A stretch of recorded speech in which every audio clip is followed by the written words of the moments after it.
সুপ্রিয় দর্শক, দেশ টিভির জনপ্রিয় অনুষ্ঠান জনতার ভাবনায় আপনাদের চট্টগ্রাম থেকে স্বাগত জানাচ্ছি আমি আজিজা হক পায়েল। সমসাময়িক নানা বিষয় নিয়ে সাধারণ মানুষের মন্তব্য জানতেই আমাদের এই অনুষ্ঠান। সামাজিক, রাজনৈতিক, অর্থনৈতিক এ সকল বিষয় নিয়ে কী ভাবছে চট্টগ্রামের মানুষ, চলুন তাদের মুখ থেকেই সরাসরি শুনি। বর্তমানে এখন অন্তর্বর্তীকালীন সরকার, এই সরকারের আমলে আপনি কখন নির্বাচন চান এবং কেমন নির্বাচন চান? আমরা অবশ্যই এই সরকার তো বাংলাদেশে একটা ঘূর্ণিঝড়ের মতো হয়ে গেছে। ঘূর্ণিঝড়ের পরবর্তী সময়ে যেই পরিস্থিতি তৈরি হয়, বাংলাদেশও এখন অর্থনৈতিকভাবে এবং সার্বিকভাবেই ঘূর্ণিঝড় বিধ্বস্ত একটা দেশের মতো অবস্থায় আছে। আমরা চাই এই সরকার অতি দ্রুত সময়ের মধ্যে একটা সুন্দর, আমাদের একটা পরিকল্পিত কাঠামো ছিল, নির্বাচনী কাঠামো ছিল, যে নির্বাচনী কাঠামোতে 1991 সালে নির্বাচন হয়েছে, 96 সালে নির্বাচন হয়েছে এবং 2001 সালে নির্বাচন হয়েছে সুষ্ঠু এবং সুন্দরভাবে। ওই কাঠামোর ভিত্তি ধরেই আমাদের পুনর্গঠন করে, ওই কাঠামোটাকে পুনর্গঠন করে যদি অতি দ্রুত সময়ের মধ্যে নির্বাচন দেওয়া হয়, আমার মনে হয় সারা বাংলাদেশে একটা সুষ্ঠু এবং সুন্দর নির্বাচন হবে এবং বাংলাদেশ একটা সঠিক দিক নির্দেশনার মধ্যে চলতে পারবে। কারণ এই সরকারের অনেক কিছুর বাধ্যবাধকতা আছে, যারা সুষ্ঠুভাবে এবং সুন্দরভাবে অনেক পরিকল্পিত জিনিস করার চেষ্টা করছে, বাট যেই রাঘব বোয়ালরা ছিল তাদের প্রেতাত্মারা এখনও আছে। সেই ইয়েটা ভাঙতে হলে একটা নির্বাচিত সরকারের জরুরি ভিত্তিতে প্রয়োজন। এখন শুনছিলাম দ্রুত সময়ের মধ্যে নির্বাচন, তবে এখন প্রশ্ন হচ্ছে অন্তর্বর্তীকালীন সরকার বলেছে অল্প সংস্কার চাইলে আপনি 25 সালে নির্বাচন এবং বেশি সংস্কার চাইলে আপনার 26-এ নির্বাচন করাবে। তবে আমি আপনার কাছে একটু প্রশ্ন করব, সুষ্ঠু নির্বাচনের জন্য কখন আপনি নির্বাচন চান?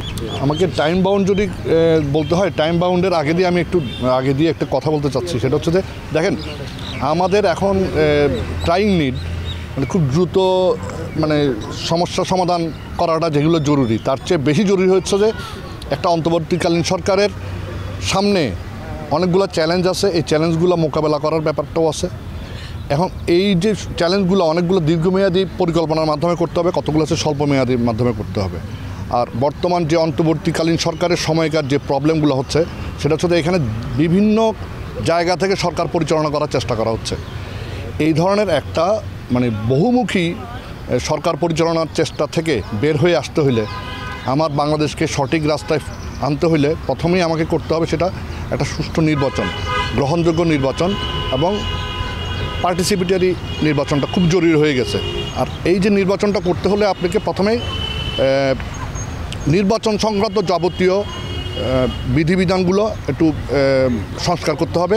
সেই সংস্কারটা করতে খুব একটা বেশি সময় লাগার কথা না। আর আমাদেরকে যদি সব সংস্কার হাতে নিতে হয়, তাহলে আমাদেরকে অনেক দিন পর্যন্ত ওয়েট করতে হবে। সেই ওয়েটের জন্য আমাদের হয়তোবা অনেক ধরনের মাসুল গুনতে হবে জাতিগতভাবে।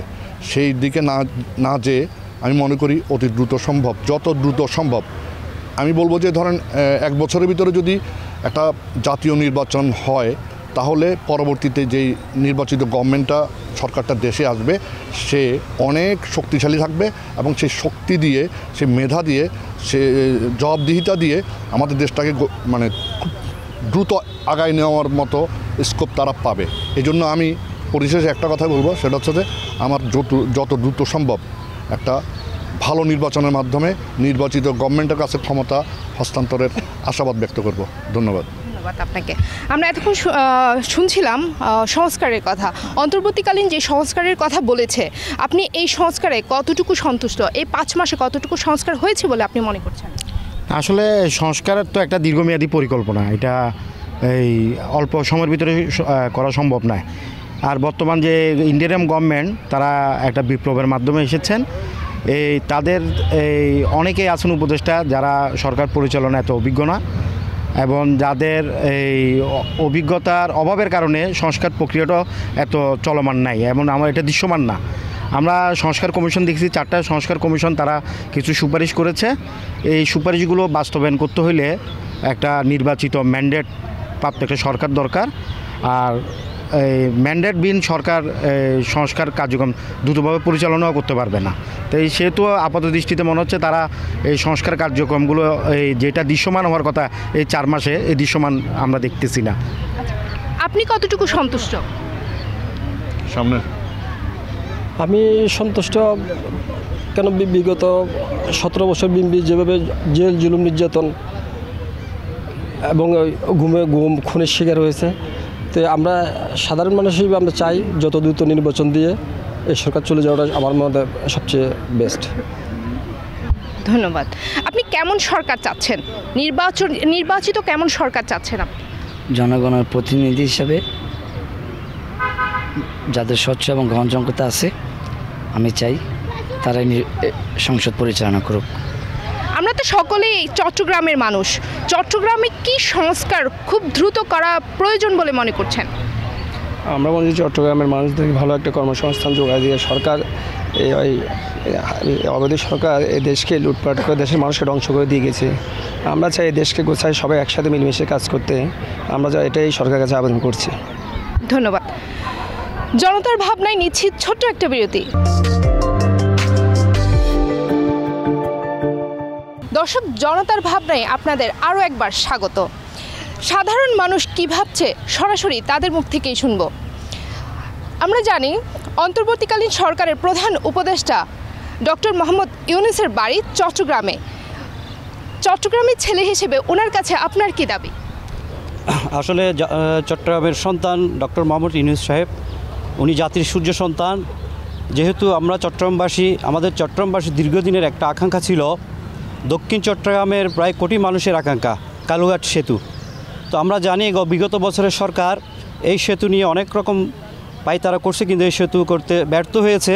কিন্তু অন্তর্বর্তীকালীন প্রধান উপদেষ্টা ডক্টর মোহাম্মদ ইউনূসের নেতৃত্বে সরকার গঠনের প্রায় 2 মাসের মধ্যেই এই প্রকল্প বাস্তবে রূপ নিতে যাচ্ছে।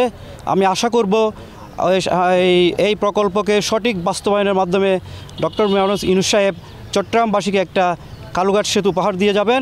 এটাই আমার দক্ষিণ চট্টগ্রামের পক্ষ থেকে এবং চট্টগ্রামবাসীর পক্ষ থেকে ওনার কাছে আমরা জোর দাবি জানাচ্ছি। এখন অনেক কিছুই শুনলাম, তবে চট্টগ্রামের সমস্যার মধ্যে আরও একটি সমস্যা রয়েছে, যেটি হচ্ছে বাজার। এখন শীতকালীন সবজির দাম কিছুটা কমলেও চাল এবং তেলের দাম কিন্তু লাগামহীন। কি ভাবছে সাধারণ মানুষ? ধন্যবাদ আপনাকে। আমারও ঠিক তাই মনে হচ্ছে, কেননা দ্রব্যমূল্য এমনি নাবিশ্বাস জনগণের, সাধারণ জনগণের ক্রয় ক্ষমতার এমনি বাইরে ছিল। এমত অবস্থায় হঠাৎ এই সরকার আপনার আমাদের তত্ত্বাবধায়ক বলেন বা যে সরকার বলেন, এখন যিনি আছেন আমাদের ইউনূস সাহেব, আমাদের সিডাঙ্গের সন্তান, আমি তাকে স্বাগত জানাই। তবে উনি যে যাদেরকে নিয়ে সরকার নিজে করছে, আমার মনে হয় এখানে অজ্ঞত আছে অনেকে বাজার সম্পর্কে। কেননা এমনি যেখানে বাজারের অবস্থা অস্থিতিশীল, দ্রব্যমূল্য অনেক ঊর্ধ্বগতি, সেই অবস্থার মধ্যে আবার একটা ব্যাট, যে ব্যাটটা আবার আসাতে প্রত্যেকটা জিনিসের উপর কালকে আমি কমলা কিনছি 180 টাকা, এখন কিন্তু হচ্ছে 250 টাকা মনে করে। আপেল কিনছি 220 টাকা, এখন কিন্তু হচ্ছে 300 টাকা। হ্যাঁ, আঙ্গুর কিনছি এত টাকা, আজকে কিন্তু হচ্ছে 400 টাকা, আগে কিন্তু 500 টাকা। এই কারণটা কি? কারণটা হলো যে ব্যাটটা এমনি তো দাম বাড়তি, ফ্রুট বলেন বাইরে থেকে যেগুলো আছে সবগুলো যখন এখন ব্যাট দিছি, যখন দ্রব্যমূল্য তো ওটা তো আমাদের নিত্য প্রয়োজনীয় জিনিস, এগুলো ধরতে গেলে ওগুলোর উপর যখন ভ্যাট এখন আবার সংযোজন হয়েছে, যার ফলে ওটা আরও বেড়ে গেছে। এখন মানুষের অবস্থা আরও খারাপ। তা আমি আমাদের দাবি থাকবে সাধারণ জনগণের, এই ভ্যাটটা অতি অনতিবিলম্বে ওটাকে যে স্থগিত করা বা ওটা বাদ দিতে হবে, এটা আমরা বাতিল চাই। অথবা বিশেষ কিছু রাখলেও আমাদের সাধারণ জনগণ যেগুলো সবসময় সকাল থেকে সন্ধ্যা পর্যন্ত যারা যেগুলোর উপর নির্ভর, যেগুলো না হলে চলতেই পারে না, আমি মনে করি এগুলোর উপর ব্যাটগুলো বাদ দিতেই হবে।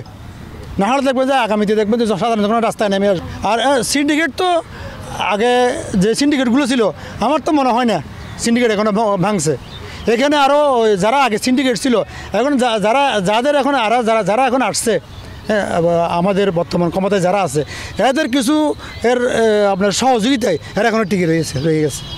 আমাদের বাংলাদেশটা এখন অবস্থা যে আসলে ওই দুর্নীতিবাজরা সবসময় দুর্নীতি করতেই থাকে। হ্যাঁ, এদেরকে সহযোগিতা করাই যায়, যার ফলে আমাদের এই অবস্থা, আমরা ওটা থেকে বের হতে পারছি না। তাই আমাদের দাবি হলো সাধারণ জনগণের যে জিনিসগুলো ক্রয় ক্ষমতার বিষয়ে রাখতে গেলে এই ব্যাটটা আমরা অনুরোধ জানাবো সরকারকে, ব্যাটটা বাতিল করতে হবে। আসলে মানুষের নিত্য প্রয়োজনীয় জিনিসের অবস্থা খুবই খারাপ, যেহেতু আপনার চাল ডাল তেল থেকে শুরু করে সব কিছুর দাম বাড়তি। তো আমি মনে করি যেহেতু অনির্বাচিত সরকার আন্তর্জাতিকভাবে তারা হয়তোবা সাপোর্টিং পাচ্ছে কিনা আমি বলতে পারছি না, তবে যেহেতু সামনে একটা বিপ্লব হয়েছে, বিপ্লবের মাধ্যমে যে বিভিন্ন যে সিন্ডিকেটগুলি আছে সেই এই উদ্বোধ খানের মাধ্যমে যে বিভিন্ন সিন্ডিকেট, এখনও কিন্তু ওই সিন্ডিকেটগুলি ভাঙা হয়নি। আপনার সমস্ত সিন্ডিকেটের মধ্যে আমাদের সারা বাংলাদেশের, চট্টগ্রাম না শুধু সারা বাংলাদেশের বাজার। তো সুতরাং এগুলি ভেঙে নতুন করে যে সরকার এখন বর্তমান অন্তর্বর্তীকালীন সরকার যে ব্যাট বসিয়েছেন, সেটা যেভাবে ব্যাটটা বসানো হয়েছে, তো যার কারণে মরার উপর সেটা মানে মরার উপর ঘা হয়ে গেছে। তো মানুষকে যদি আপনার মোটামুটি তাদের নিত্য প্রয়োজনীয় জিনিসটা যদি নিয়ন্ত্রণে রাখতে পারে, তাহলে যে কোনো সরকার বা যারা আছেন তাদেরকে আমরা সাধুবাদ জানাবো। আর চট্টগ্রামের বিভিন্ন সমস্যা তো আছে, তার মধ্যে হচ্ছে জলবদ্ধতা। যেহেতু চট্টগ্রাম 43টি ওয়ার্ডের যে অবস্থা, এই রাস্তাঘাট যে উন্নয়নের নামে যে একটা মেঘা আমাদের সাথে বাটফারি করেছে, সেটা 1000 কোটি টাকা আমাদের চট্টগ্রাম থেকে সারা বাংলাদেশ থেকে নিয়ে গেছে। তা আমরা 43টি ওয়ার্ডের বাসিন্দারা আগামীতে যে বর্ষাকাল আসবে, যে আমরা কী ধরনের কষ্ট পাবো সেটা হয়তো বা চট্টগ্রামবাসী জানবে। তা আমি আশা করব অন্তর্বর্তীকালীন বর্তমান যে সরকার আছে তাদেরকে আমি আহ্বান করব, আপনারা একটি খুব অল্প সময়ের মধ্যে সংস্কার করে বৃহৎ কোনো সংস্কারের কথা বলতে গিয়ে যাতে নতুন কোনো আর স্বৈরাচার আসতে না পারে, মোটামুটি একটা সংস্কার করে আগামীতে একটি সুন্দর নির্বাচন দিয়ে নির্বাচিত সরকার আসবে, সারা বাংলাদেশ একটা পজিশনে যাবে এবং আন্তর্জাতিকভাবে যে সহযোগিতার প্রয়োজন নির্বাচিত সরকারকে সবাই করে, সেটা আমরা পাবো, সে আশা ব্যক্ত করছি। চট্টগ্রামের মেঘা প্রকল্পের কথা যদি বলি, আমরা প্রথমেই কিন্তু আসে শহীদ ওয়াসিম আকরাম উড়াল সড়ক। এই উড়াল সড়ক নিয়ে আপনি কি ভাবছেন? উড়াল সড়ক নিয়ে আসলে তো উড়াল সড়কগুলো তো তৈরি হলো, যে এখন তো যেটা উড়াল সড়ক তৈরি হলো, এটা এক প্রান্ত থেকে আরেক প্রান্ত সোজাসুজি গিয়ে পড়তেছে, মানে পার্শ্ববর্তী যে রাস্তাগুলো বাইপাস নামবে ওগুলো নামাই দিলে কিছুটা যানজট থেকে চট্টগ্রাম মুক্ত হইতো। এখন যেটা হচ্ছে শুধু কিছু সংখ্যক গাড়ি উড়াল সড়কে চলাচল করতে পারতেছে, সবগুলা গাড়ি চলাচল করতে পারে। উড়াল সড়ক থেকে বিভিন্ন বাইপাস যদি নামিয়ে দেওয়া যায়, তাহলে চট্টগ্রামের যানজট কিছুটা কমে আসবে। এটা নিয়ে এই প্রধান উপদেষ্টার কাছে আমাদের আবেদন যে উড়াল সড়কের আশেপাশে যেগুলো আছে, এই আপনার ল্যান্ডিং ইয়াগুলো আছে, ওগুলো তাড়াতাড়ি যেন ওই কাজগুলো হয়ে যায়। বিগত যে স্বৈরশাসক আমাদের, যারা আমরা সাধারণ খেটে খাওয়া মানুষ আছি, আমাদের মাথার উপরে যে ব্যাটের বোঝা চাপিয়ে দিয়ে যে ভারতে পালিয়ে গেছে, এই অন্তর্বর্তীকালীন সরকারের কাছে আমার একটাই দাবি, যেহেতু ওনারা কাজ করছে, ভবিষ্যতেও আরও কিছু কাজ করবে। এখন আমরা সাধারণ জনগণ, আমরা যারা আছি, আমরা চাই যে আমাদের যেটা ওই সরকারি ব্যাগ ট্যাক্স বা হোল্ডিং ট্যাক্স, এই ট্যাক্সগুলো যেন কমিয়ে আনা হয়। জনতার ভাবনা সবসময় কথা বলে সংস্কার নিয়ে, এবং সাধারণ মানুষের মুখ থেকেই শুনছিলাম তাদের মূল্যবান মতামত। তবে এখন একটু যুক্ত করব, চট্টগ্রামে যেই লবণাক্ত এবং গন্ধযুক্ত পানি আসে এবং ভুতুড়ে বিল আসে, এই বিষয়ে কি ভাবছে তারা। ধন্যবাদ দেশ টিভিকে। চট্টগ্রামের মধ্যে লবণাক্ত পানির দীর্ঘদিনের সমস্যা এবং ওয়াসার পানিতে বিভিন্ন ময়লাজনিত সমস্যা দীর্ঘদিন ধরে। আমি আশা করব এবং চট্টগ্রামের মানুষের যাতে বিভিন্ন সমস্যা দূরীকরণের মধ্যে এই পানির সুষ্ঠু ব্যবস্থা এবং লবণাক্ত পানির যাতে সুষ্ঠু নিরাপদ পানির ব্যবস্থা করে চট্টগ্রাম সিটি কর্পোরেশন সহ এবং তত্ত্বাবধায়ক সরকারের যে সকল সংস্থা রয়েছে এবং চট্টগ্রাম ওয়াসা একটি গুরুত্বপূর্ণ ভূমিকা নিয়ে দেশের চট্টগ্রামের মানুষের যে নিরাপদ পানির ব্যবস্থা করা, সে ব্যবস্থাটি করবে। এবং স্ব কর্তৃপক্ষের কাছে আমার অনুরোধ থাকবে যাতে মানুষের নিরাপদ পানি কিন্তু মানুষের স্বাস্থ্যের একটি মূল অংশ, নিরাপদ পানির ব্যবস্থা করে, এই আশা ব্যক্ত করি। যানজট বৃদ্ধি পেয়েছে, আপনার আইনশৃঙ্খলা বাহিনী যেগুলো আছে, এনারা সঠিকভাবে কাজ করছে না, মূলত এই কারণেই যানজটটা হচ্ছে। ট্রাফিক পুলিশ কম, আপনার আর আইন মানে না। আপনার ওই সিএনজি ড্রাইভার বলেন যে যেভাবে পারে এভাবেই গাড়ি যে দিক দিয়ে পারে এভাবেই ঢুকায় দেওয়াতে যানজটটা সৃষ্টি হয় আর কি। আইনি সংস্কার অনেক দরকার। আপনারা পুলিশ বিগত আমলের যে পুলিশগুলো, এগুলো যারা পালাইছে, যারা আছে ওনারা কিন্তু সঠিকভাবে কার্যক্রম চালায় যাচ্ছে না। ওনাদেরকে খুব মানে আইনটা করা খুবই জরুরি হয়ে পড়ছে। কিসের জন্য আন্দোলন করেছেন? আমাদের অধিকার আদায়ের জন্য। এখন কতটুকু অধিকার আদায় হয়েছে বলে মনে করছেন এবং কি অধিকার এখনো আদায় হয়নি বলে মনে করছেন? আমাদের বর্তমান অধিকার আদায় হয়েছে বলতে, যেমন আমি উমরগঞ্জ এমএস কলেজে পড়ি। এমএস কলেজে আগে একটা সন্ত্রাসবাদী ছিল, ওই সন্ত্রাসবাদীটা কমছে আলহামদুলিল্লাহ, এই অধিকারটা আদায় হয়েছে এবং ছাত্রদের আরও অনেক অধিকার আদায় হয়েছে। এবং বর্তমানে আমাদের একটাই দাবি, যেন আমরা যথাযথ সময়ের মধ্যে নির্বাচনটা শেষ করে ফেলতে পারি, কারণ দেশে এখনও অনেক কিছু এখনও নির্বাচনের কারণে থেমে আছে। ওইটা যেন আমরা প্রতিহত যত তাড়াতাড়ি পারি শেষ করতে পারি, দ্রুত সময় শেষ করতে পারি, ওইটা আমি অন্তর্বর্তী সরকারের কাছে বিনীত অনুরোধ জানাই। কেন আন্দোলন করেছিলেন? আন্দোলন করেছি যাতে হচ্ছে বাংলাদেশ থেকে একটি স্বৈরাচার সরকার দূর হয় এবং আমরা যারা সাধারণ জনতা আছি আমরা আমাদের গণতান্ত্রিক অধিকার ফিরে পাই। এটার জন্য পেয়েছেন? এখনও পুরোপুরি হয়নি আমাদের, এখনও আরও অনেক কিছু বাকি আছে। বাংলাদেশে এখনও নির্বাচন হয়নি, আপনারা জানেন। তো আমরা চাই সংস্কার করে অতি দ্রুত যাতে নির্বাচন হয়। আর আশা নিয়ে আন্দোলন করেছেন, কতটুকু সফল হয়েছে বলে মনে করছেন? আমি বলবো এখনও পুরোপুরি সফল হয়নি, আমাদের অন্তর্বর্তীকালীন সরকার এখনও সফল হয়নি।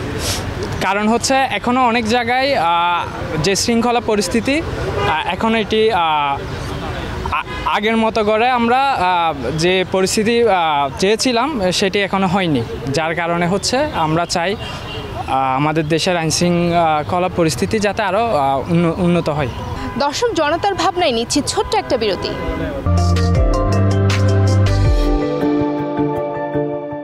দর্শক জনতার ভাবনায় আপনাদের চট্টগ্রাম থেকে আরও একবার স্বাগত।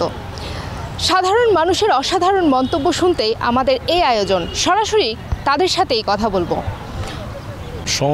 সংস্কার বিষয়টা আসবেতে নির্বাচনের পর। সংস্কার অ্যাকচুয়ালি একটা মানুষ একটা দেশ যখন পরিচালনা করে তখন মানুষের ম্যান্ডেট ভোটের মাধ্যমে একটা রাষ্ট্র পরিচালনা হয়, একটা দল ক্ষমতায় আসে, তারা বাংলাদেশের বিভিন্ন সমস্যা নিয়ে সংস্কার করে। সংস্কার বিষয়টা এখন মেন যে বিষয়টা সংস্কার প্রয়োজন ছিল নির্বাচন কমিশন, সেটা হয়ে গেছে।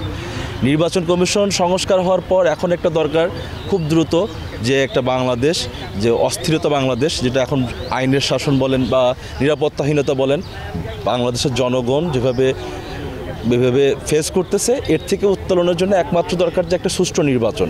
আপনি নির্বাচনটা হয়ে গেলে প্রতিটা ইউনিটে প্রতিটা এলাকায় একটা প্রতিনিধি থাকবে, প্রতিনিধির মাধ্যমেই এবং আইন শৃঙ্খলা কানেক্টেড থাকলে তাহলে আপনার সম্পূর্ণ দরকার শৃঙ্খলা চলে আসে। তা আপনার যদি নির্বাচন প্রয়োজন হয়, নির্বাচনের জন্য যেই সংস্কার প্রয়োজন সেই সংস্কার কিন্তু বাংলাদেশে হয়ে গিয়েছে। আপনারা দেখেছেন যে জুলাই আগস্টের গণ অভ্যুত্থানের পর বাংলাদেশের যে ফ্যাসিস্ট শেখ হাসিনা ছিল সে বিতাড়িত হওয়ার পর আমরা বাংলাদেশে এখন একটা অন্তর্বর্তীকালীন সরকার, যে সরকার কোনো পলিটিক্যাল সরকার না, নন পলিটিক্যাল সরকার, সেই সরকার যদি ব্যর্থ হয় তাহলে আমরা ব্যর্থ, বাংলাদেশ ব্যর্থ হবে। সেই সরকারের প্রয়োজন খুব দ্রুত একটি নির্বাচন, সকলের অংশগ্রহণমূলক একটি নির্বাচন, ফ্যাসিজমের বাদে, আওয়ামী লীগ বাদে বাংলাদেশে একটা সুষ্ঠু নির্বাচন খুব দ্রুত প্রয়োজন। ভ্যাট তো দিব, ভ্যাট দিতে আমরা আগ্রহী, কারণ একটা রাষ্ট্রের উন্নয়নের মূল যে অর্থের যোগান সেটা হচ্ছে ভ্যাট থেকে আসে, ফোর্ট থেকে আসে। ভ্যাট যদি না দেয় রাষ্ট্র তো উন্নয়ন হবে না। তো আমরা যে ব্যাট দিব, ব্যাটের সংস্কারটা কীভাবে হচ্ছে, ব্যাটের টাকাগুলো সঠিকভাবে সরকার পাচ্ছে কি না, ব্যাট খাতে দুর্নীতি হচ্ছে কি না, এই বিষয়ে সংস্কার করতে হবে সরকারকে। আর রাষ্ট্রের আইন শৃঙ্খলা বাহিনীর সংস্কার করতে হবে। মূল হচ্ছে যে এই দেশে প্রত্যেকটা থানা আপনার আওয়ামী লীগের ক্লাব হয়ে গেছে। আপনি যে জায়গায় যান, কোনো জায়গায় আপনি কোনো থানায় আপনি সুন্দর মতো আপনি সেবা পান নাই। এই দেশের জনগণ কোথাও কোনো থানায় হয়তো দুই একটা থানার মধ্যে হয়তো ভালো দুই একটা অফিসার ছিল, তারা হয়তো সেবা দিচ্ছে, কিন্তু পুলিশ প্রশাসনের সংস্কার চাই। মেন হচ্ছে যে প্রথম পুলিশ প্রশাসনের সংস্কার করতে হবে। বাংলাদেশ সেনাবাহিনীর আন্ডারে অতীতে যেই পুলিশ অফিসারগুলো দুর্নীতি করছে, অনেক পুলিশ অফিসার নামে মামলা হয়েছে।